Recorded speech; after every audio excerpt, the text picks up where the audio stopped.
The moment they laugh at you is the moment you realize who would never stand up for you. The champagne flute slipped from my fingers and shattered against the marble floor, the sound too sharp, too loud, like it was announcing my humiliation to all 200 guests packed into that ballroom. And I swear every head turned at once. Every conversation stopped just long enough to watch me fall apart. And then came the laughter, soft at first, then spreading, like it was contagious. Like I had become the evening's entertainment without ever agreeing to the role, and Ryan's voice cut through it all, smooth and cruel in a way I hadn't heard before. "Let's not pretend this was ever going to work," he said, loud enough for the back tables to hear, loud enough for the cameras already pointed in my direction, and I felt my chest tighten as the words landed, one after another, like carefully chosen weapons. "You tried, Ava. You really did. But you're just not what I need." And I stood there in a dress I couldn't afford, in heels that suddenly felt too high, too unstable, my fingers trembling as I tried to hold on to something, anything. But there was nothing to grab onto except the echo of his voice and the quiet, satisfied smiles of people who were relieved it wasn't happening to them. And I wanted to disappear. I wanted the lights to go out. I wanted the floor to open up and swallow me whole. But instead I just stood there, frozen, feeling every pair of eyes on me, every whisper brushing against my skin like a reminder that this moment would follow me long after tonight ended. And Ryan wasn't done. Of course he wasn't. Because humiliation, once started, has a way of demanding more. "I deserve someone who fits my world," he continued. Adjusting his cufflinks like this was just another business decision, like I was just another mistake he was correcting. And I felt something inside me crack, not loudly, not dramatically, just enough to make breathing harder than it should have been. And that's when I noticed it. The shift, subtle at first, like the air itself had changed direction, conversations fading not because they were finished, but because something else had entered the room, something heavier, quieter, and I didn't look at him immediately. I didn't dare, but I felt it, the way people moved, the way space opened up without anyone asking it to, the way the laughter died not out of kindness but out of instinct. And then I heard it, footsteps, slow, deliberate, measured like every step had already been decided before it happened. And when I finally looked up, he was there, standing just a few feet away, dark suit, perfectly tailored, presence that didn't need to announce itself because it was already understood, and his eyes didn't scan the room, didn't acknowledge the crowd. They went straight to Ryan, and the silence that followed was louder than anything that had come before. "Who gave you permission?" he said, his voice low, controlled, the kind that didn't need to rise to be heard, to speak to her like that. And it wasn't a question, not really. It was a line drawn in a place no one had noticed until now, and Ryan, confident, polished, always so sure of himself, hesitated, just for a second, but it was enough. Enough for everyone to see it, enough for the balance to shift, and I felt my heartbeat in my throat, fast, uneven, like it was trying to keep up with something my mind hadn't processed yet. And the man stepped closer, not rushed, not aggressive, just certain, like the outcome of this moment had already been decided somewhere I couldn't see. And I should have stepped back. I should have said something, but I didn't move. I couldn't, because for the first time that night, someone wasn't looking at me like I was something to be judged or dismissed. He was looking at me like I was the center of the moment, like everything else was just background noise. And it was overwhelming, disorienting, and somehow steadier than anything I had felt in the last 10 minutes. And Ryan tried to recover. Of course he did, straightening his posture, forcing a smile that didn't quite reach his eyes. "This doesn't concern you," he said. But his voice lacked something now, something it had just moments ago. And the man didn't respond immediately, didn't need to, because the room had already chosen a side, even if no one said it out loud. And then, slowly, he turned to me, and everything else disappeared. The crowd, the whispers, the cameras, all of it faded into something distant and unimportant, and I felt my breath catch, not from fear, not exactly, but from the weight of being seen, fully, without explanation, without apology, and his hand moved, not fast, not sudden, just deliberate, reaching for mine like it belonged there, like it had always been his to take. And I should have pulled away. I should have questioned it, but my fingers didn't move, they stayed, caught in that moment where everything was shifting too quickly to understand, and I heard someone gasp, somewhere behind me. But it felt far away, unreal, and his voice, when he spoke again, was softer, but no less certain. No one humiliates what I choose. And the words settled into the space between us. Heavy, undeniable, and I didn't know what that meant yet. Didn't know what it would change, but I knew one thing. The night that was supposed to break me had just become something else entirely. Something I hadn't asked for. Something I wasn't ready for. And as his fingers tightened just slightly around mine, steady, grounding, I realized I wasn't invisible anymore. And somehow, that was more dangerous than anything Ryan had said. The room did not breathe again after that. His hand was still wrapped around mine, steady, warm, and somehow completely unshaken by the storm he had just walked into. And I could feel it. The shift, not just in the air, but in the people. The way their posture changed. The way their eyes stopped judging me and started measuring him. Like they were recalculating everything they thought they understood about power, about control, about who mattered in a room like this. And Ryan noticed it too. I saw it in the tightness of his jaw, the way his fingers flexed like he was trying to hold on to something that was already slipping away. "You are making a mistake," he said. But there was hesitation now, a crack in the confidence he had been wearing like armor just moments ago. And the man beside me did not even look at him right away, which somehow felt worse, like Ryan had already been dismissed before he even finished speaking. And then, slowly, he turned his head, just enough to acknowledge him. "The mistake," he replied, calm, precise, "was thinking she was yours to humiliate." And the words landed quietly, but they did not need volume. They carried weight, the kind that settled into the room and stayed there. And I felt my fingers tighten slightly in his grasp. Not because I agreed, not because I understood, but because for the first time that night, someone had drawn a line for me. And I did not know how to react to that. Did not know if I should be grateful or terrified. And the silence stretched long enough for every person in that ballroom to realize that something irreversible had just happened, that the story they had been watching had changed direction without warning. And then the whispers started again, softer this time, cautious, like even their voices understood that they needed permission now. And I caught fragments, names, recognition, the kind that travels fast in rooms like this. "That is Luca De Luca," someone murmured behind me, barely above a breath. "He does not show up unless it matters." And I felt that name before I fully processed it, felt it in the way my pulse skipped, in the way the hand holding mine did not loosen, and Ryan heard it too. I saw the moment it registered, the moment everything clicked into place for him, and his posture shifted again, not just uncertain now, but careful, calculating, like he was trying to undo what had already been done. "Mr. De Luca," he said, forcing a polite tone that did not quite hide the tension underneath. "This is a private matter." And for a second, I almost believed he could recover, almost believed he could talk his way back into control. But Luca did not respond the way people usually did. He did not argue, did not raise his voice, did not even step closer. He simply looked at him. And it was enough. Enough to make Ryan stop talking mid-sentence. Enough to make the air feel heavier, like it had weight, like it was pressing down on all of us at once. And then Luca's attention shifted back to me, completely. Like Ryan had already been reduced to something unimportant, and I felt it again. That focus, that unsettling clarity in his gaze, like he was not just seeing me as I stood there now, but as I had been 10 minutes ago, as I would be 10 minutes from now. And I did not know how to stand under that kind of attention. Did not know where to put my hands, except one of them was still held in his, anchoring me in a way I had not asked for but could not deny. And my voice, when I finally found it, felt smaller than I expected. "You do not know me," I said, the words barely steady. But they were real, they were mine, and for a brief second, something changed in his expression, not softness, not quite, but recognition. Like he respected that I had said it at all, and he nodded once, subtle, controlled.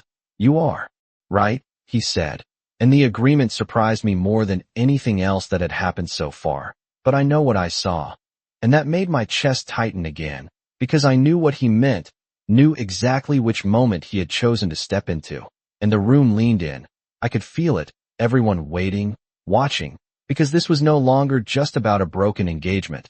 It had become something else entirely, something that did not have clear rules or predictable endings. And Ryan, desperate now, stepped forward, just slightly, like he was trying to reclaim the space he had lost. "This is unnecessary," he said, his voice sharper now. "She is not your concern." And that was the moment everything shifted again, because Luca's grip on my hand tightened just enough to be felt, just enough to be intentional, and he turned fully toward Ryan this time, his expression unreadable, but final.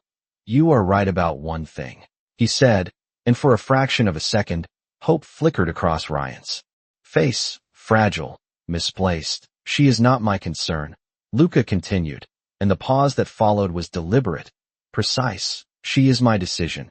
And the words settled into me differently than anything else had, not like protection, not like kindness, but like a declaration that I did not yet understand.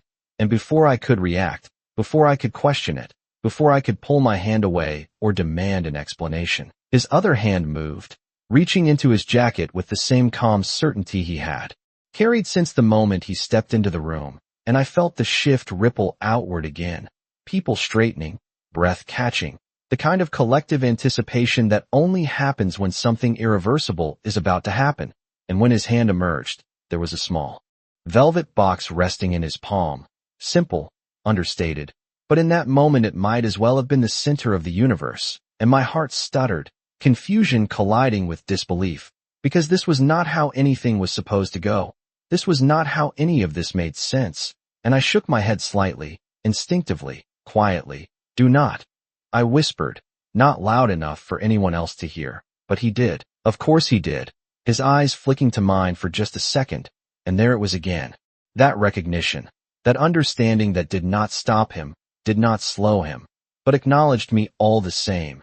And then, without asking, without announcing, without turning it into something theatrical, he opened the box, and the ring inside caught the light just enough to make the room feel brighter, sharper, more focused, and everything slowed, not literally, but enough that I could feel each second as it passed, could hear my own heartbeat, could see the way people leaned in just slightly, unable to look away, and his voice, when he spoke, was quieter now, but it carried further than anything Ryan had said all night.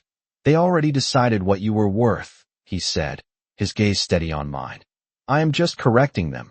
And before I could respond, before I could process the weight of that statement, before I could decide whether to pull away or stay exactly where I was, his fingers closed gently around mine, guiding my hand just enough, just long enough, and then the ring slid into place, cool against my skin, undeniable, and the room did not react immediately, not with sound, not with movement, just with stillness, the kind that happens when something has changed so completely that no one knows what to say first. And I stared at my hand, at the ring that had not been there seconds ago, at the man who had just rewritten the narrative of my worst moment without asking for permission, and I realized, with a clarity that made my breath catch, that whatever this was, whatever he had just started, it was not over, not even close. A ring can silence a room faster than any apology ever could. No one moved after that.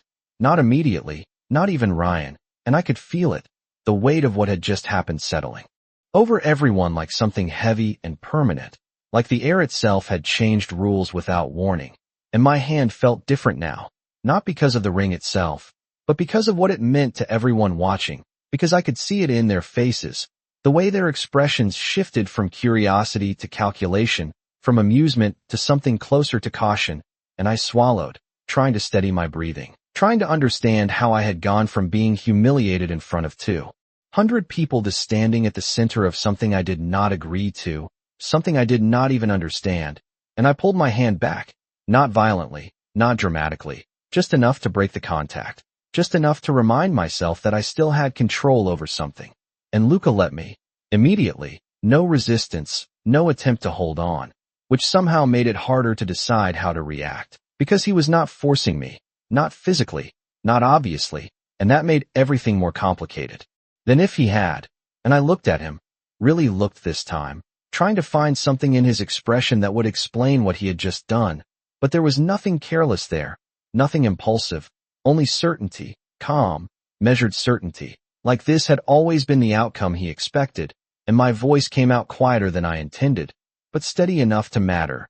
"You cannot just decide something like that for me," I said, and for a second, the room leaned in again, waiting, because this was the part where people expected conflict, expected him to assert control, expected something dramatic. But Luca did not raise his voice, did not step closer. He simply tilted his head slightly, considering me, like my words had weight, like they were worth hearing. "I did not decide for you," he replied, his tone even, almost gentle in contrast to everything else happening around us. "I decided for them." And that answer did not make sense at first, not completely, but it landed somewhere, deep enough that I could not dismiss it, and I glanced around, just briefly, and saw it. The way people looked at me now, not with pity, not with amusement, but with something else entirely, something that resembled respect, or maybe fear, and I felt my chest tighten again, because I did not know if I wanted that, did not know if I wanted it to come from him. And Ryan finally found his voice again, louder this time, sharper, like he was trying to cut through the shift that had already happened. "This is ridiculous," he snapped, stepping forward. "You think putting a ring on her finger changes anything?" And his words sounded weaker now, thinner, like they had lost their foundation, and Luca's attention shifted back to him, slow, deliberate. And I saw it. The difference, the way Ryan filled space with noise while Luca controlled it with silence. And Luca did not respond immediately, letting the tension stretch just enough to make Ryan uncomfortable, just enough to remind everyone who was actually in control of the moment. And then he spoke. It already did. And the simplicity of that statement made something in the room settle, like a conclusion had been reached without needing further explanation. And Ryan laughed, but it was forced, brittle. "You do not even know her," he said, grasping for something. Anything that could pull this back into something he understood, and Luca's gaze flicked to me for half a second before returning to him. "Neither did you," he replied, and that hit harder than anything else had. Not loud, not dramatic, but precise, and I felt it. The truth of it, the way it echoed against everything Ryan had just done, and the silence that followed was different now, not tense, but final, like the conversation had ended whether anyone wanted it to or not. And I looked down at the ring again, at the way it caught the light, at the way it felt both foreign and strangely steady on my hand. And I realized something that made my stomach twist. This was not just a gesture, not just a moment. It was a statement that had already started changing how people saw me, how they would treat me, how they would remember tonight. And I lifted my hand slightly, studying it like it belonged to someone else. And then I looked back at him. "What happens now?" I asked, and I did not know why I asked it. Did not know why I assumed he would have an answer, but he did. Of course he did. He always did. And he did not hesitate. "Now," he said, his voice low enough that it felt like it was meant only for me, even though everyone was listening. "No one here will ever treat you like you are disposable again." And the words settled into me, heavy, undeniable, and I felt something shift inside my chest.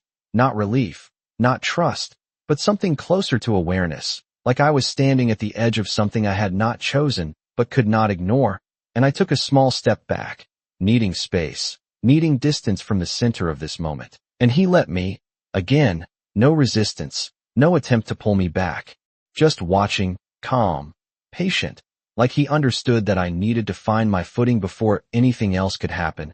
And around us, the room slowly began to move again, conversations starting in hushed tones, people stepping back into their roles, but nothing was the same.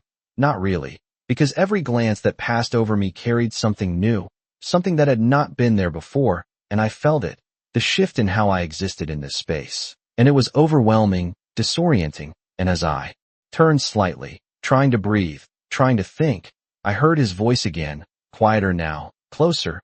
"You can take it off," he said, and I froze, because that was not what I expected. Not what any of this suggested, and I looked at him, confused, searching, and his expression did not change. "If you do not want it," he added, simple, direct, and for the first time since he stepped into my life 10 minutes ago, the choice felt like it belonged to me. And I looked down at the ring again, at the way it rested against my skin, at the way it had already changed everything around me, and my fingers twitched slightly, like they were considering it, like they were testing the idea of removing it. And then I stopped, because something inside me hesitated, not because of him, not because of the room, but because for the first time that night, I was not the one being dismissed, not the one being humiliated, not the one being overlooked. and I did not know if I was ready to let that go. And when I looked back up at him, he was still watching, not expecting, not demanding, just waiting, and that somehow made the moment heavier than anything else he had done. The most dangerous thing about being seen is realizing you never want to be invisible again. My fingers hovered just above the ring, not touching it, not removing it, just there, suspended between two choices that felt heavier than they should have been, and I could feel his eyes on me, not pressuring, not guiding, just present, like he was giving me space without stepping away, and that somehow made the moment harder, not easier, because if he had forced it, if he had insisted, I would have known exactly what to do. I would have pulled away, rejected it, walked out if I had to, but he did not. He simply waited, and I hated how much that mattered, how much that made me hesitate, and I lowered my hand slowly, letting it rest at my side. The ring still there, still real, and I saw it. Just for a second, the faintest shift in his expression, not satisfaction, not victory, but acknowledgement, like he had understood something without me saying it out loud, and I exhaled, quietly, trying to steady myself, trying to find some version of control in a situation that had rewritten itself in under 15 minutes, and the room had started moving again, but differently now. People no longer pretending this was just another social event.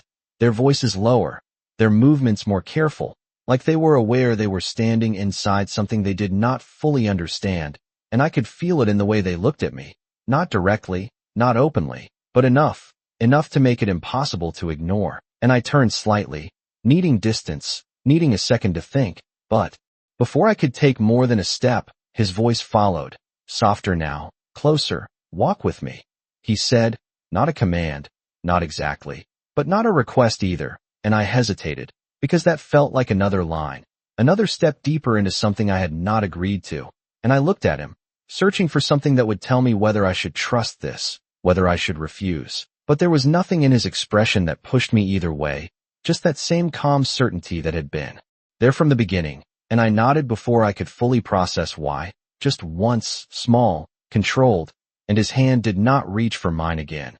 He simply turned, expecting me to follow, and I did, my heels clicking softly against the marble floor as we moved through the crowd that parted without being asked, and I felt it again, that shift, that invisible line that had been drawn around him, around us now, and I was inside it whether I wanted to be or not, and the air felt different there, quieter, more focused, like everything outside of it had been muted, and we stepped out onto the terrace, the night air cool against my skin, a sharp contrast to the warmth of the ballroom, and I inhaled deeply, like I had been holding my breath for the last 10 minutes, and only just realized it, and the city stretched out beyond the glass railing, lights scattered across the skyline, steady, distant, unaffected by whatever had just happened inside, and for a moment, neither of us spoke, and I was grateful for that, grateful for the silence that was not heavy, not expectant, just there, and I wrapped my arms lightly around myself,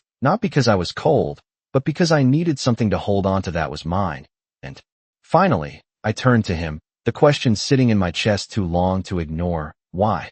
I asked, simple, direct, and he did not pretend not to understand, did not ask me to clarify. He knew exactly what I meant, and he took a second before answering, just long enough to make it clear that he was choosing his words, not reacting.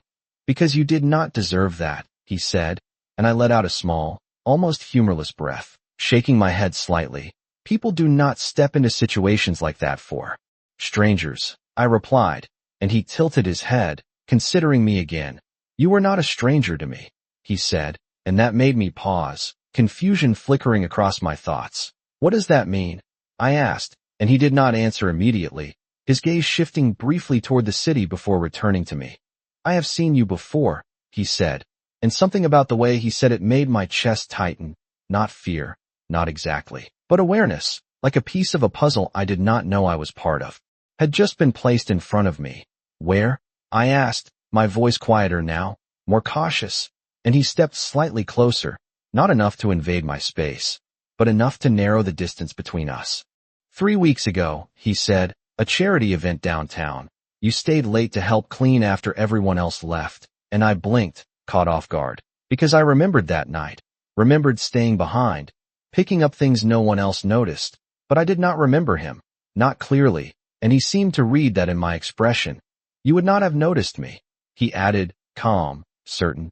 But I noticed you, and I swallowed. The weight of that settling into me, because this was not as random as it had felt, not as sudden as it had seemed, and I looked down at the ring again, at the quiet statement it had already become, and then back at him. So this was planned, I said, not accusing, but needing to understand, and for the first time, something close to a smile touched the corner of his mouth, subtle, brief. No, he replied. This was inevitable, and that word lingered, heavier than it should have been, and I felt it, the shift inside me again, that awareness that this moment was not just about what had happened in the ballroom. It was about something that had been building long before I realized it, and I turned slightly, looking back through the glass doors at the crowd inside, at Ryan still standing there, smaller now, less certain, and I realized that whatever had just happened, whatever Luca had set into motion, it was not something that would end when I walked out of this building, and I did not know if that terrified me or steadied me. And when I looked back at him, his eyes were still on me, patient, waiting, not for permission, but for understanding, and I felt it then, clear and undeniable. My life had already shifted, and I was standing in the middle of it, whether I chose to stay or not. Some moments do not ask for your permission, they rewrite you anyway. The word inevitable did not leave me alone. It stayed, echoing somewhere deeper than logic, deeper than reason, and I wrapped my arms tighter around myself as the night air moved across the terrace, cool and steady, grounding in a way the ballroom had not been, and I looked at him again, trying to understand how someone could speak like that, like the future was something he recognized before it happened, and I shook my head slightly, more to myself than to him. You do not get to decide what my life becomes, I said, my voice quiet but firm, because I needed to hear it, needed to remind myself that I still existed outside of whatever force he seemed to carry. And for a moment, he did not respond, his gaze steady, not dismissive, not challenging, just present. And then he nodded once, small, almost imperceptible. You are right, he said, and again, the agreement caught me off guard, because I expected resistance, expected control, but instead he gave me space, not physically this time, but something else, something harder to define, and I exhaled slowly, the tension in my shoulders loosening just slightly, and for the first time since he stepped into that room, I felt like I could think, even if the thoughts were messy, incomplete, and I turned my attention back to the city, the lights stretching out endlessly, indifferent to everything happening between us, and I spoke again before. I could overthink it. Then why does it feel like you already did? And there was no accusation in it, just truth. Just confusion that needed somewhere to go, and he stepped closer, just enough that I could feel the shift in the air between us, not overwhelming, not invasive, just there, and when he spoke, his voice was softer than before, but no less certain. Because the world already decided what you were worth, he said. I only changed how they act on it, and I let that settle, let it move through me slowly, because it was not simple, not something I could accept or reject immediately. And I looked down at my hand again, at the ring that still felt unfamiliar, but no longer entirely foreign, and I realized something that made my chest tighten. He was not wrong, not completely. The way people had looked at me before, the way they looked at me now, it was different, undeniably different, and that difference had not come from me, not from anything I had done, but from him, from a single action that had shifted everything, and that should have made me angry. It should have made me pull the ring off immediately and hand it back to him. But instead, I just stood there, caught between two truths that did not sit easily together, and he seemed to understand that, because he did not push, did not fill the silence with more words. He just waited, like he knew this was not something that could be rushed, and after a moment, I let out a quiet breath. I do not want to be something you decided, I said, and this time, there was something sharper in my voice, something more certain, and his eyes held mine, steady, unwavering, and he nodded again, slower this time. Then do not be, he replied, and that answer stopped me, completely, because it was not what I expected, not what any of this suggested, and I searched his face, looking for the catch, for the hidden condition. But there was none, just that same calm certainty that had been there from the beginning, and I felt something shift again, not outside, not in the room or the people or the situation, but inside me, something small, something fragile, like the beginning of understanding. And I lowered my arms slightly, no longer holding myself as tightly, and the night air felt different now, less sharp, more real, and I took a step away from the railing, turning fully toward him. Then what am I supposed to do with this? I asked, lifting my hand just slightly, the ring catching the light again, and he looked at it, then back at me, his expression unchanged. That, he said, is entirely up to you. And the simplicity of that answer made something in my chest loosen, because for the first time since this all began, he was not defining the outcome, not directing the next step. He was leaving it open, and that was both freeing and terrifying at the same time. And I let out a small breath that almost felt like a laugh, though there was no humor in it. You realize this is not normal, I said, and his lips curved just slightly, not quite a smile, but close enough to register. I am aware, he replied, and that almost pulled a real smile from me, almost, because the situation was still too overwhelming, too unreal, and I shook my head again. Softer this time. You walked into a room, changed everything, and now you are telling me it is my choice what happens next, I said, and he did not deny it, did not soften it, he simply met my gaze. Yes, he said, and the certainty in that single word settled into me in a way I could not ignore, and I stood there for a moment, letting it sink in, letting the weight of it settle, and then I glanced back through the glass doors again, at the people who were still watching, still whispering, still trying to understand what they had witnessed, and I realized something that made my breath catch. This moment, this night, it had already changed how they would see me, how they would treat me, and whether I kept the ring or not, whether I walked away from him or not, that part could not be undone, and I looked back at him, really looked this time, not at the power he carried, not at the presence that made rooms fall silent, but at the way he stood there, calm, patient, waiting, and I felt it, the edge of something new, something uncertain,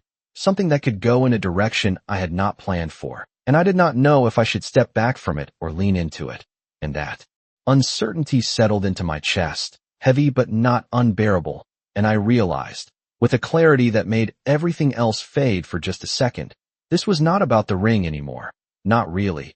It was about what came after, and whether I was ready to face it. The hardest choices are the ones that do not feel like choices at all.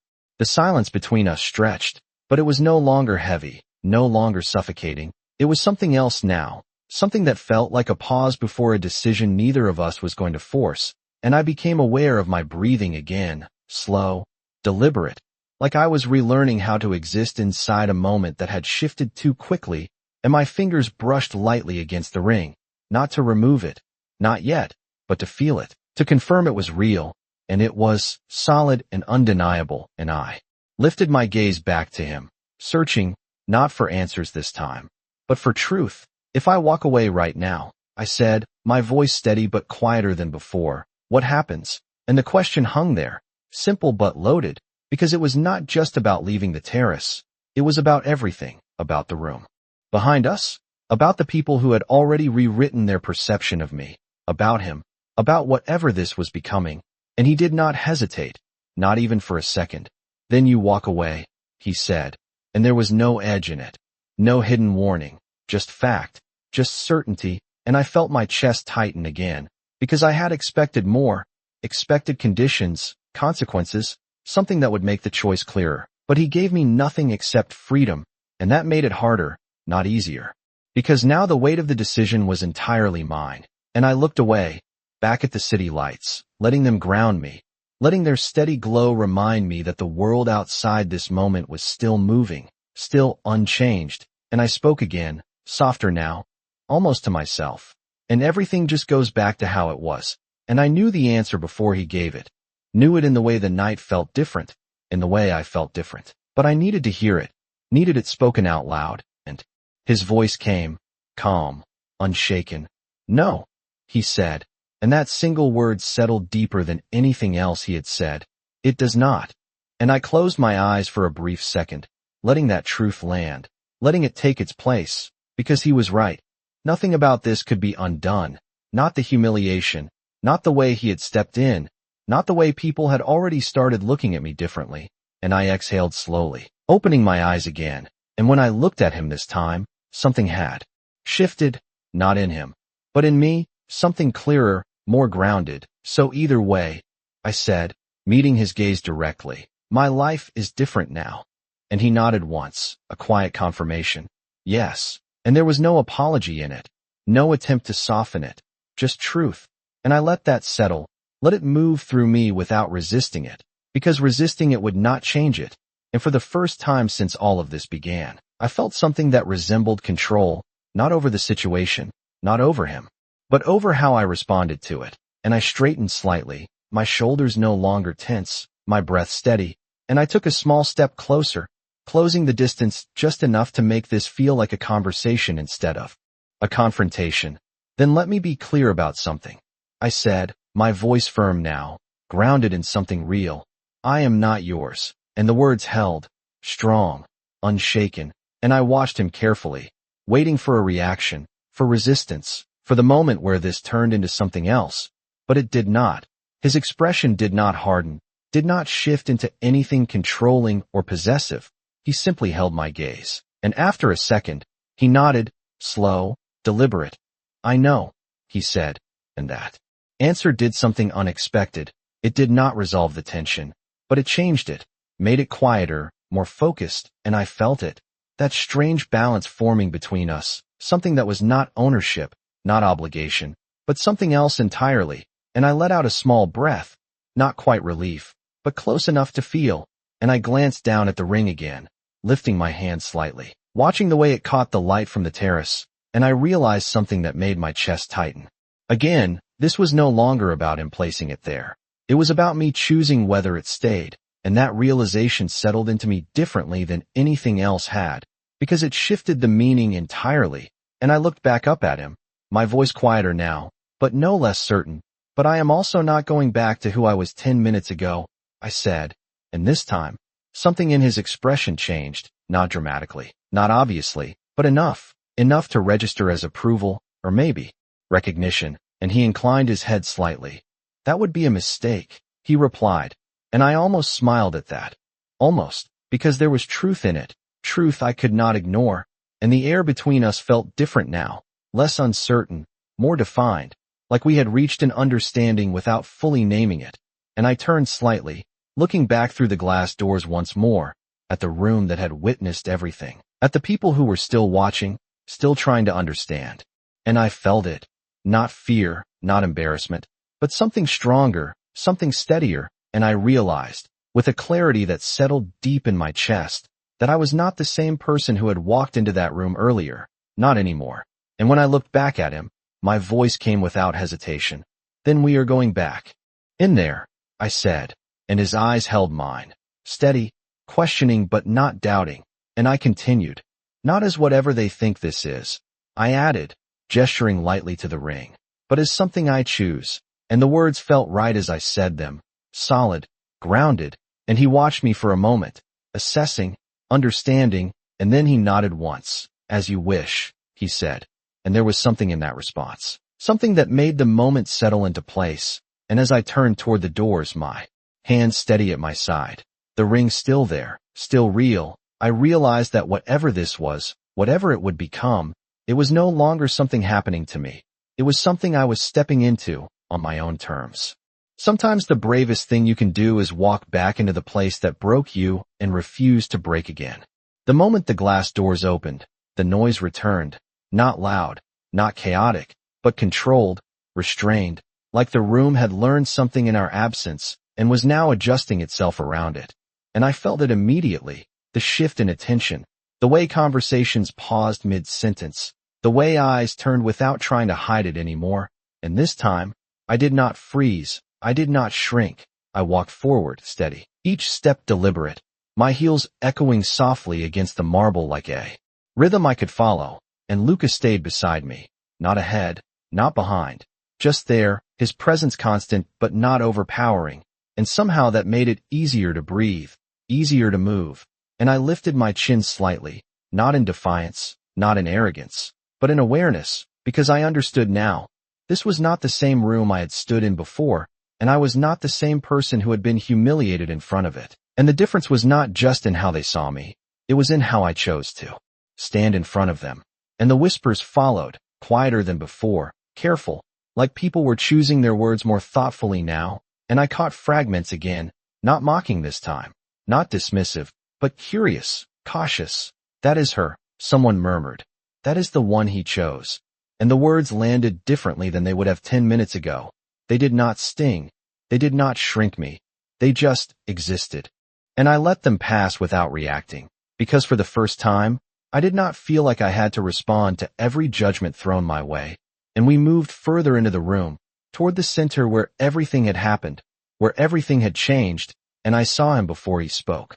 Ryan, still standing there, but not the same, his posture less certain, his expression tighter, like he was trying to hold on to a version of control that had already slipped through his fingers, and our eyes met for a second, and I expected anger, expected accusation, but what I saw instead was something else, something closer to disbelief, like he could not quite understand how the situation had turned against him so completely, and I felt a flicker of something in my chest, not satisfaction, not revenge, but clarity, the kind that comes when you finally see someone for exactly who they are, without the illusions you used to protect them with. And I stopped a few feet away, not too close, not too far, just enough to make this moment intentional.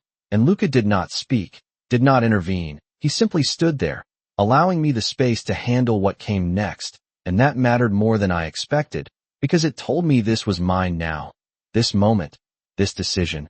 And I took a small breath, steadying myself, and when I spoke, my voice did not shake.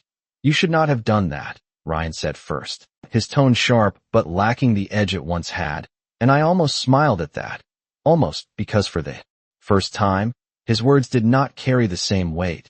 They did not define the moment. They did not define me, and I tilted my head slightly, meeting his gaze without flinching. No, I replied, calm, measured. You should not have. And the correction landed quietly, but it shifted something. I could see it in his face, the way his confidence faltered just slightly, and the people around us leaned in again, not because they expected drama, but because they were watching a different version of me, one they had not seen before. And Ryan let out a small, disbelieving laugh, shaking his head. You think this changes anything? He said, gesturing vaguely toward my hand, toward the ring, toward everything that had happened, and I glanced down at it. For a second, not to check if it was still there, but to acknowledge it, to recognize what it represented in this moment. And then I looked back at him, steady, grounded. It already did, I said, echoing words that were no longer just his, no longer just Luca's, but mine, and the silence that followed was different, not tense, not uncertain, but settled, like a conclusion had been reached without needing to be announced. And Ryan opened his mouth to respond, but nothing came out, because there was nothing left to say, nothing that could pull this back to what it had been. And I felt it then, fully, completely, the shift inside me, the realization that I was not standing here because of what Luca had done, not anymore. I was standing here because I chose to stay, because I chose to walk back into this room, because I chose not to let that moment define me the way it could have. And I turned slightly, not dismissing Ryan, but releasing him, letting that chapter end without needing anything more from it. And as I did, I felt the room adjust again, conversations resuming, but different now, respectful, measured, like people were aware they were standing in the presence of something they did not fully understand. And I exhaled slowly, the tension I had been carrying finally loosening, and I became aware of Luca beside me again, not as a force that had changed everything, but as a presence that had allowed me to change something for myself. And I glanced at him, just briefly, and he met my gaze, calm, steady, and there was something there, something unspoken but understood, and I realized, with a clarity that settled deep in my chest, this was not the end of anything. It was the beginning of something I had not planned for, something I did not fully understand yet, but something I had stepped into on my own terms. And as the room continued to move around us, as the night carried on like it always would, I stood there, no longer the woman who had been humiliated in front of 200 people, but someone else entirely, someone who had chosen not to stay broken. And that, more than anything else, was what they would remember. Respect is quiet, but once it arrives, it changes everything. The room did not return to what it had been before. Not really. Even as conversations resumed and glasses clinked softly against polished surfaces, there was something different now, something beneath the surface that everyone could feel, but no one dared to name. And I stood there for a moment, letting it settle, letting myself exist inside this new version of the same space. And it felt unfamiliar, but not unwelcome, like stepping into a place I had always been allowed to enter, but never truly seen. And I became aware of the way people approached now, slower, more intentional, not rushing, not crowding, but circling carefully, as if they were waiting for the right moment, the right tone. And the first person who stepped forward was someone I recognized only vaguely, a woman in a dark blue dress who had barely acknowledged me earlier, and now she smiled, polite, measured. "Ava, right?" she said, and I nodded, calm, steady. And she continued, "I just wanted to say, that was handled with a lot of grace." And the words were simple, but they carried something different than anything I had heard tonight. They were not pity, not curiosity, they were acknowledgement, and I felt it. The shift in how I received them, not desperate for validation, not shrinking under attention, just accepting them for what they were, and I offered a small, genuine smile. "Thank you," I said, and that was enough. She nodded once and stepped away, not lingering, not probing, just leaving the moment as it was, and I realized then that this was how it would be now, not loud recognition, not dramatic apologies, but small shifts, quiet changes in how people chose to interact. And it was strange, how something so subtle could feel so significant, and I glanced at Luca briefly, standing beside me, still calm, still composed, his presence unchanged by the attention around us, and it grounded me in a way I had not expected, not because he was controlling the moment, but because he was not. He was letting it unfold, letting me exist inside it without interference, and that mattered more than anything he had done earlier. And as the minutes passed, more people approached, brief conversations, polite acknowledgments, nothing overwhelming, nothing intrusive, just enough to reinforce what had already shifted, and I found myself responding naturally, not overthinking, not second-guessing every word, just speaking, existing, and it felt different, lighter in a way that was hard to explain, and I realized that I was not performing anymore, not trying to fit into a version of myself that someone else had defined. I was simply there, present, and for the first time that night, I felt something close to calm, and then I heard his voice again, not close, not beside me, but across the room, and it cut through everything, not loud, but familiar.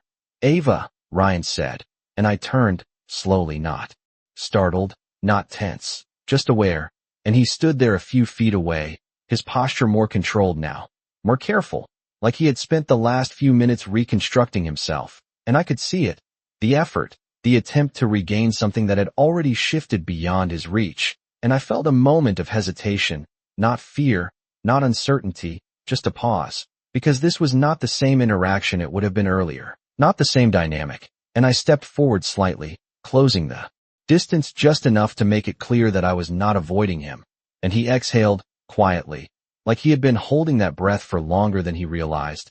"I did not expect tonight to go like this," he said, and I almost laughed at that. Almost, because neither had I, but I kept my expression steady, neutral. "Neither did I replied, and the simplicity of that exchange hung between us, not hostile, not friendly, just honest, and he glanced briefly at the ring on my hand, then back at my face, and something in his expression softened, just slightly, not enough to erase what had happened, but enough to acknowledge it. "I should not have said what I did," he added, and that surprised me more than anything else, not because of the apology itself, but because of the timing, because it came after everything had already changed, after the consequences had already settled, and I studied him for a moment, really looked at him, not as the person I had been engaged to, not as the one who had humiliated me, but as someone who was now trying to understand a situation he could not control, and I nodded once, small, acknowledging the words without letting them rewrite what had already happened. "No," I said quietly. "You should not have." And that was all. No extended conversation, no attempt to fix something that was already broken, just a simple truth left where it belonged. And he seemed to understand that, because he did not push, did not argue. He just nodded once in return, and stepped back, and as he did, I felt something settle inside me, something final, like a door closing without needing to be slammed, and I turned away, not abruptly, not dismissively, just moving forward, and as I did, I became aware of Luca again. Not because he called my attention, but because he was simply there, steady, unchanged, and I walked toward him, my steps even, my breath calm. And when I reached him, I did not hesitate, did not overthink. I simply stood beside him, and he glanced at me, just briefly, enough to acknowledge my presence, and I felt it then, clear and undeniable. This was not about him saving me, not anymore. It was about what I had done with the moment he created, what I had chosen to become in the space that followed, and I lifted my hand slightly, looking at the ring once more, not questioning it this time, not testing it, just recognizing it for what it had become, not a symbol of ownership, not a mark of control, but a turning point, and I lowered my hand again, steady, grounded, and as the night continued around us, as the music softened and conversations flowed, I stood there, fully present, fully aware, no longer defined by what had happened at the beginning of the night, but by what I had chosen to do after, and that, more than anything else, was what would stay with me long after this moment ended. The moment you stop reacting is the moment they realize they lost control over you. The night did not slow down.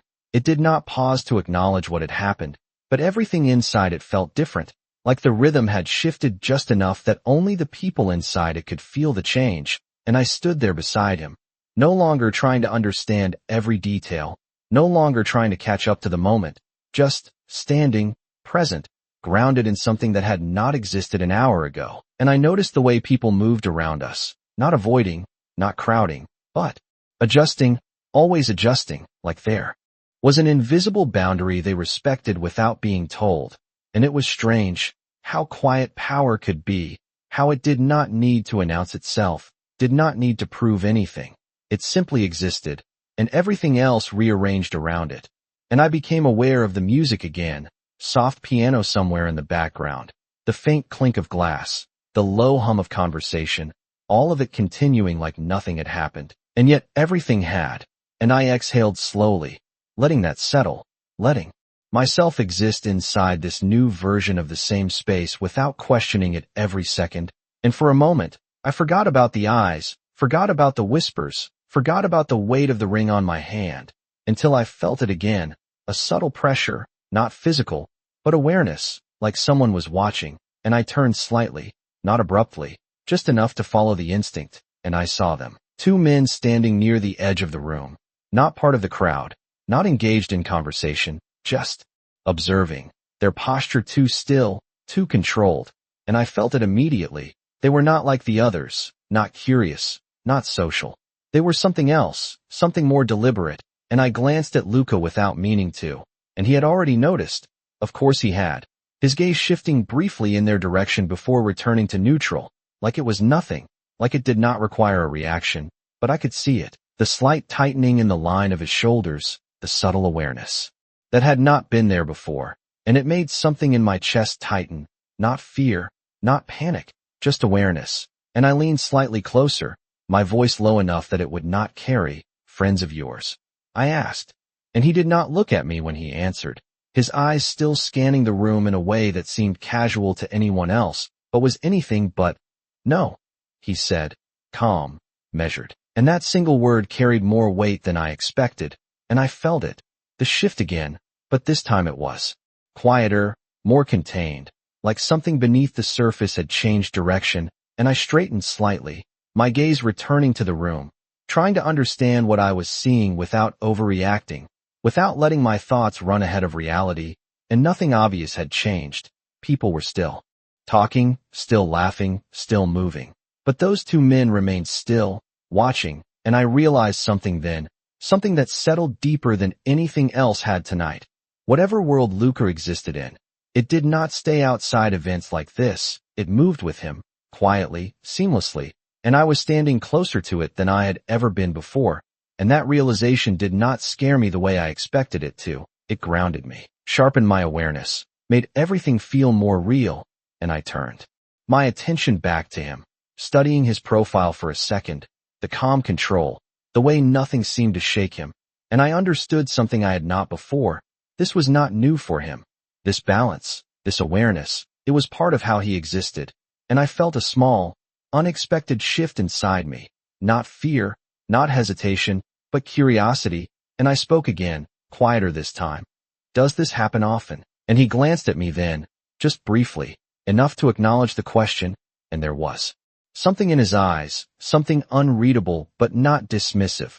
Often enough, he replied, and I nodded slightly, letting that settle without pushing further, because I knew this was not something that could be explained in a single conversation, not something I would fully understand tonight.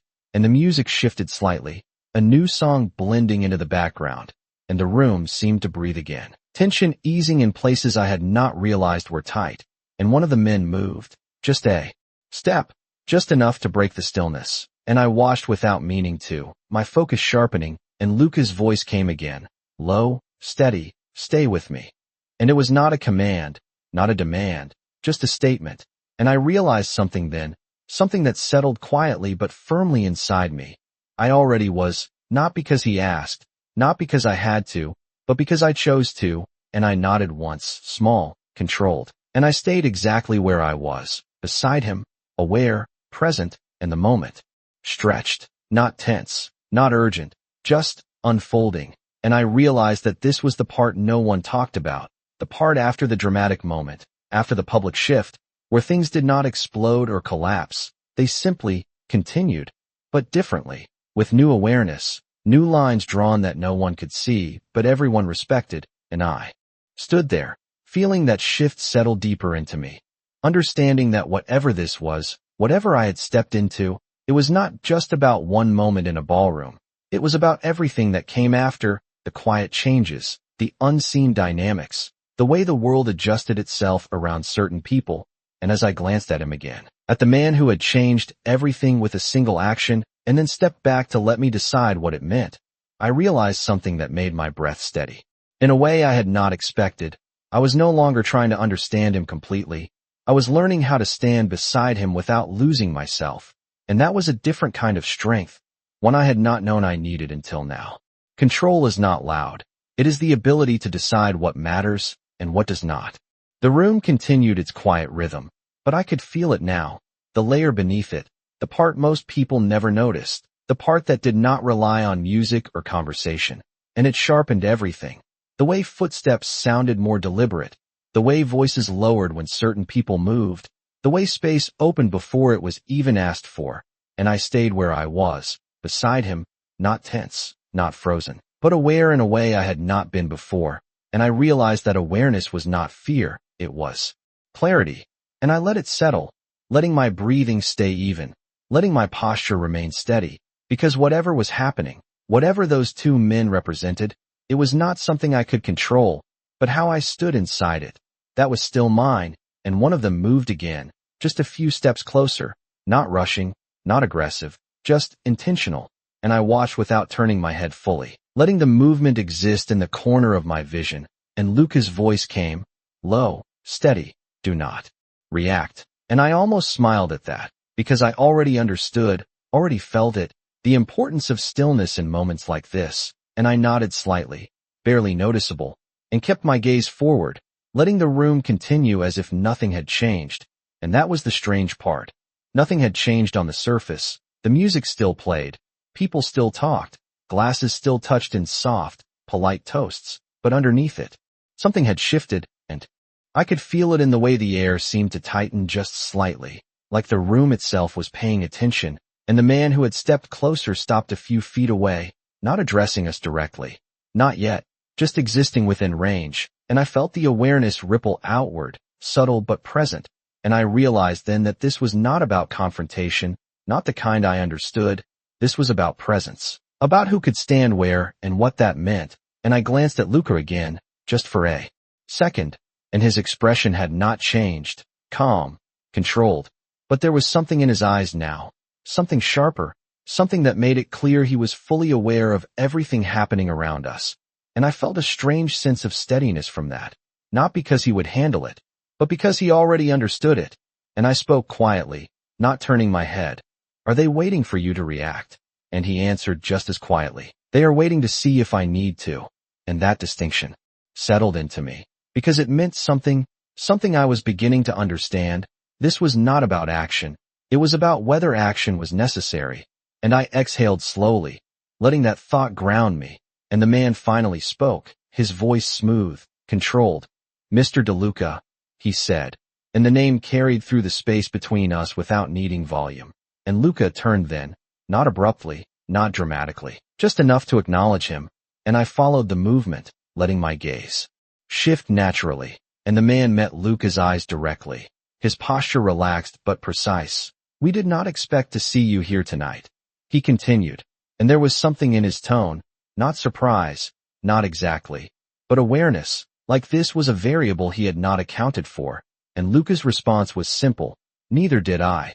And the words mirrored something I had said earlier, but here, they carried a different weight, and the man inclined his head slightly, acknowledging the answer without pushing it further, and his gaze shifted to me then, just briefly, assessing, not rude, not invasive, but deliberate, and I held it, steady, not challenging, not avoiding, just present, and after a second, he nodded once, like he had reached a conclusion I was not part of, and stepped back, not retreating, just repositioning, and the tension that had settled quietly into the room eased just slightly, like something had been acknowledged and filed away for later, and I let out a breath I had not realized I was holding, subtle, controlled, and I felt it, the difference again, not dramatic, not overwhelming, just enough to remind me that I was standing inside something that operated on rules I was only beginning to understand, and I turned to Luca fully now, my voice low but steady.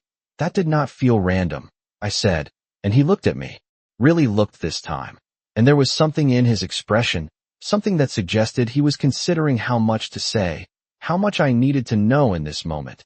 And then he spoke, calm, measured. "It was not." And I nodded slowly, absorbing that without needing more detail, because I understood enough to know that this was not a world built on coincidence, and I glanced back at the room, at the people who were still moving, still talking, unaware of the subtle shift that had just passed through the space, and I realized something then, something that settled deeper than anything else had tonight. This world existed alongside the one I knew, not separate, not hidden, just layered, and I had stepped into that layer without realizing it, and now I could see it, feel it, understand it in a way I could not ignore, and I looked back at him, my voice quieter now, but certain, "And I am standing in it," I said, and he nodded once, not confirming, not denying, just acknowledging the truth of it, and I felt that settle, not as fear, not as hesitation, but as awareness, and I straightened slightly, my posture steady, my breath even, and I realized, with a clarity that grounded me completely, I was not just reacting to this world anymore. I was learning how to exist inside it, on my own terms, and that changed everything, not just about tonight, but about what came next. The moment you understand the rules is the moment you realize you were never meant to play small. The air shifted again, not sharply, not enough for anyone outside this layer to notice, but I felt it, the subtle recalibration of everything around us, and I stayed where I was, not moving, not reacting, just letting myself exist inside it, with a clarity that had not been there before, and the room continued its careful rhythm, conversations flowing, laughter returning in controlled waves, but there was an awareness now, quiet but present, like everyone understood that something larger than them had passed through and left a mark, and I found myself watching differently, not as someone trying to keep up, but as someone beginning to recognize patterns, the way certain people held themselves, the way others adjusted without being told, the way space itself seemed to respond to unspoken signals, and it no longer felt overwhelming. It felt structured, like a system I had not been aware of before, but was now starting to see, and I glanced at Luca again, not searching this time, just observing, and he stood exactly as he had before, composed, steady, as if nothing in the room could shift him unless he allowed it, and I realized something then, something that settled deeper than anything else had tonight. He was not controlling everything. He was controlling what he responded to, and that was a different kind of power, one I had never seen this clearly before, and I let out a slow breath, grounding myself in that understanding, and my hand brushed lightly against the ring again, not out of uncertainty, not to question it, but to acknowledge it, to recognize that it had become part of this moment, part of this shift. and I no longer felt the need to remove it just to prove something. Because the meaning had changed, it was no longer something placed on me. It was something I had chosen to keep, and that realization steadied me in a way I had not expected, and I spoke quietly, not because I needed to whisper, but because the moment called for it. This is not just about tonight, is it?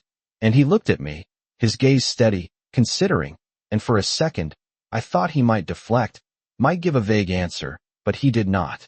No, he said simply, and that single word carried more truth than any explanation could have, and I nodded slowly, absorbing it, because I already knew, already felt it in the way the room had shifted, in the way those men had approached, and then stepped back, in the way people now chose their words more carefully around me, and I understood.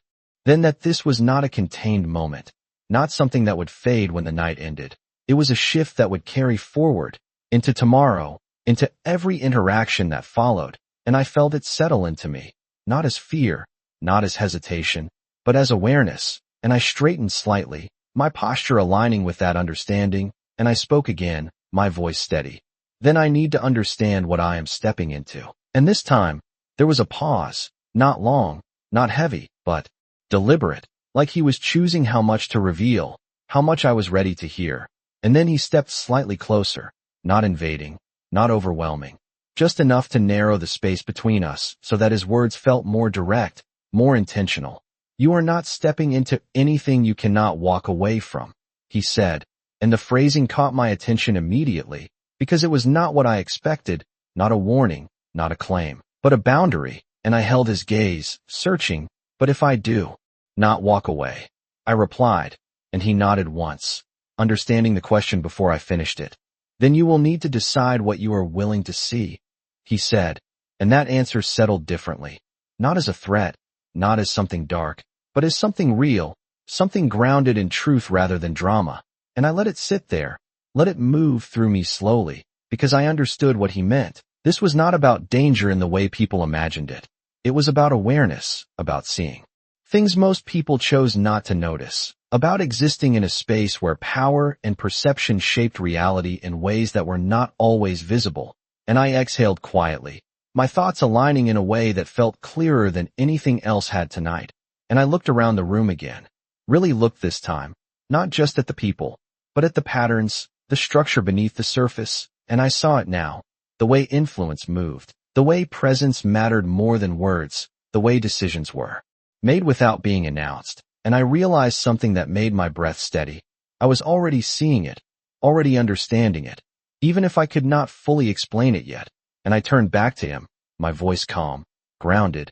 I am not afraid of seeing, I said, and the words were simple, but they carried weight, because they were true, and for the first time since this began, something in his expression shifted in a way that was unmistakable, not surprise, not doubt, but recognition, like he had been waiting to hear that without expecting it, and he inclined his head slightly, acknowledging it without turning it into something larger than it was, and the moment settled between us, quiet but defined, and I felt it, the shift from uncertainty to something else, something steadier, more intentional, and I realized that this was the real turning point, not the ring, not the public moment, but this, the choice to see, to understand, to step forward without pretending I could go back to not knowing. And as the room continued around us, as the night carried on with its quiet rhythm, I stood there, no longer just reacting to what had happened, but actively deciding what it meant. And that decision felt more powerful than anything else that had come before it. Clarity does not arrive loudly. It settles quietly when you finally stop pretending not to see. The room had fully resumed its rhythm now, but I could not unsee what I had started to understand, the subtle structure beneath everything, the quiet negotiations happening without words, the way presence dictated outcome long before anyone spoke, and I stood there, no longer trying to simplify it, no longer trying to fit it into something familiar, just allowing it to exist as it was, layered and precise. And I felt different inside it, not overwhelmed, not uncertain, but aware in a way that made everything sharper, more intentional, and I realized something then, something that settled deeper than anything else tonight. I was no longer reacting to this world. I was choosing how to stand inside it, and that choice changed everything. and I turned slightly toward Luca, not searching, not questioning, just acknowledging the space between us that had shifted into something defined without needing to be named, and he met my gaze, steady, understanding, like he had been waiting for this moment, not as a turning point for him, but for me, and I spoke quietly, my voice grounded in something that felt real. Then this is not about you deciding anything for me, I said, and he did not interrupt, did not correct, he simply listened, and I continued. It is about me deciding what I allow to define me. And the words felt solid as they left me, like something that had been forming all night had finally found its shape. And he inclined his head slightly, a small acknowledgement, but it carried weight, not approval, not validation, just recognition. And I felt that settle into me, steady, and I glanced down at the ring again, not with hesitation, not with confusion, but with clarity, because its meaning had shifted completely from the moment it had been placed there. It was no longer about a public claim, no longer about a reaction to humiliation. It had become something else, a marker of a moment where everything changed, and I lifted my hand slightly, studying it for a second before lowering it again, and I realized I was no longer questioning whether it belonged there. I was deciding what it represented moving forward, and that difference mattered more than anything else, and the music shifted. Again, softer now, almost distant, and the crowd seemed to relax further, the earlier tension dissolving into something more controlled, more aware, and I noticed the two men again, no longer watching directly, no longer standing still. They had blended back into the room, like they had never been separate from it, and I understood what that meant without needing it explained. Whatever they had come to observe, they had already decided it did not require more attention, and that realization settled quietly, reinforcing everything I had begun to see, and I turned back to Luca, my voice calm, certain.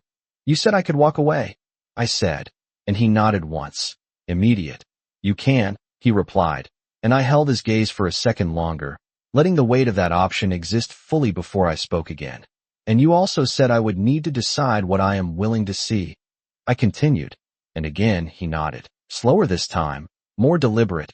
Yes, and I exhaled softly, not because I was unsure, but because I was aligning the choice inside me with the reality in front of me, and when I spoke again, my voice did not waver. Then I am not walking away.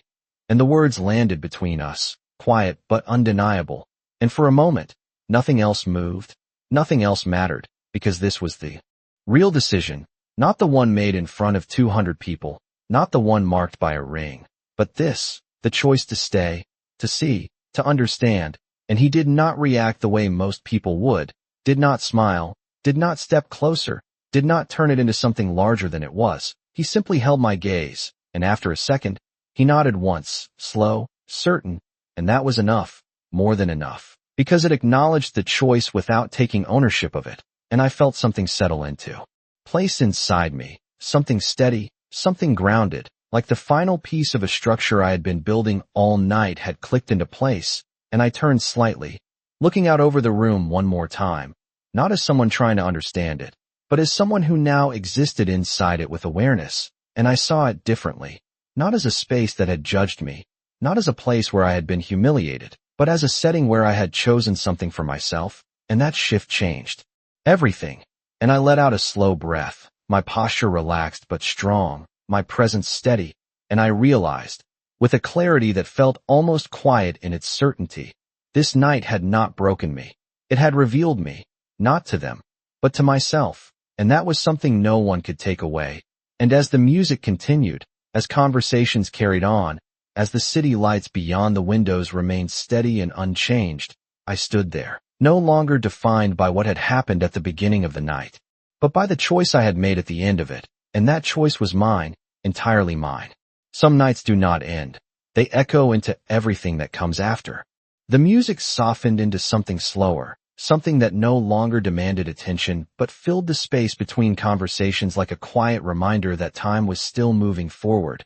And I stood there, feeling it, not as something I needed to follow, but as something I could choose to exist within. And for the first time since the night began, I was not waiting for something else to happen, not bracing for another shift, another moment. I was simply present, and that presence felt different, steady in a way I had not known before, and I glanced At Luca, not searching, not questioning, just acknowledging the space we now shared. And he met my gaze with that same calm certainty that had never wavered. Not when he stepped into the room, not when everything shifted, not now. And I realized something then, something that settled quietly but completely. He had not changed who I was. He had revealed what I refused to accept before, and that difference mattered more than anything else. And I turned my attention back to the room, letting my eyes move across the people, the conversations, the subtle dynamics that no longer felt hidden, and I saw it clearly now. The way influence moved, the way respect settled into certain spaces without being announced, and I understood that I was now part of that awareness, not because of the ring, not because of him, but because I had chosen to stand in it without shrinking, and that choice had changed the way the world responded to me. And I felt it again, not overwhelming, not heavy, just present, like a quiet shift in gravity, and I exhaled slowly, letting that realization anchor itself inside me, and I spoke, not because I needed to, but because the moment called for it. What happens after tonight? I asked, and my voice was calm, not uncertain, not searching, just real, and he did not answer immediately, not because he did not know, but because he understood the weight of the question, and after a second, he stepped slightly closer, not closing the space completely, just enough to make the moment feel intentional. That depends on you, he said, and I almost smiled at that. Almost, because I understood now, understood that this had never been about him deciding anything. Not really. It had always been about what I chose to do with the moment he created, and I nodded slowly, letting that settle, and I looked down at my hand one last time, at the ring that had started as something unexpected, something overwhelming, and had become something else entirely, and I did not question it anymore, did not test it. I simply accepted it for what it represented, a turning point, not an ownership, not a promise, but a choice, and I lowered my hand again, steady, and I looked back at him, my voice quiet but certain. Then I will decide what this becomes, I said, and he held my gaze, and for a second, there was something there, something deeper than anything that had passed between us so far, not control, not expectation, but recognition, like he understood exactly what I meant without needing anything else, and he nodded once, slow, deliberate, and that was enough, more than enough, because it acknowledged the choice without claiming it, and I felt it settle into place. The final shift of the night, not dramatic, not loud, just complete, and the room continued around us, the music, the voices, the movement, all of it carrying on like it always would, but I was not the same person inside it anymore. Not the one who had walked in hoping to be accepted, not the one who had been humiliated in front of everyone, but someone else, someone who had seen something, understood something, and chosen not to look away, and I realized, with a clarity that felt almost quiet in its certainty, that was the real difference, not the ring, not the moment, but the choice to stop shrinking, to stop letting other people decide what I was worth. And as I stood there, steady, grounded, fully present, I understood something that would stay with me long after the night ended, long after the room emptied, long after everything else faded. He did not make me belong to him. He made the world think twice before trying to make me feel like I belonged to no one. And that was a power I would never give back.